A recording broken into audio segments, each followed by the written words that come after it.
एक छोटे से गांव में एक पुराना घर था जिसे लोग खौफ का घर कहते थे। कहा जाता था कि वहां रात में अजीब सी दस्तक सुनाई देती थी। गांव के लोग उस घर के पास जाने से डरते थे। एक रात चार दोस्त मोहन, सुमित, रीमा और नेहा ने तय किया कि वे उस घर में रात बिताएंगे। उन्होंने हंसी मजाक करते हुए घर की ओर बढ़ना शुरू किया। घर के अंदर घुसते ही दरवाजे अपने आप बंद हो गए। मोहन ने कहा, यह तो बस एक पुरानी कहानी है। सबने उसके साथ सहमति जताई, लेकिन अंदर जाने पर अजीब खामोशी छा गई। अचानक उन्हें एक दस्तक सुनाई दी। क्या वो तुम थे, सुमित? रीमा ने पूछा। सुमित ने सिर हिलाया। दस्तक फिर से हुई और अब और भी तेज।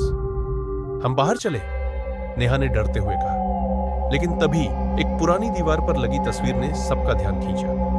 तस्वीर में एक महिला की आंखें चमक रही थी।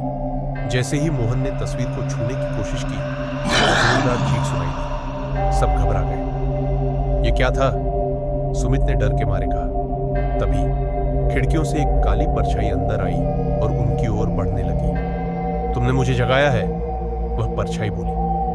चारों ने भागने की कोशिश की, लेकिन दरवाजे फिर से बंद हो गए। वे एक दूसरे का हाथ पकड़कर दीवार के कोने में खड़े हो गए।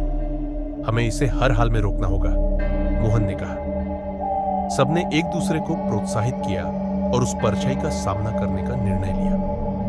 हम यहां से जा रहे हैं, रीमा चिल्लाई।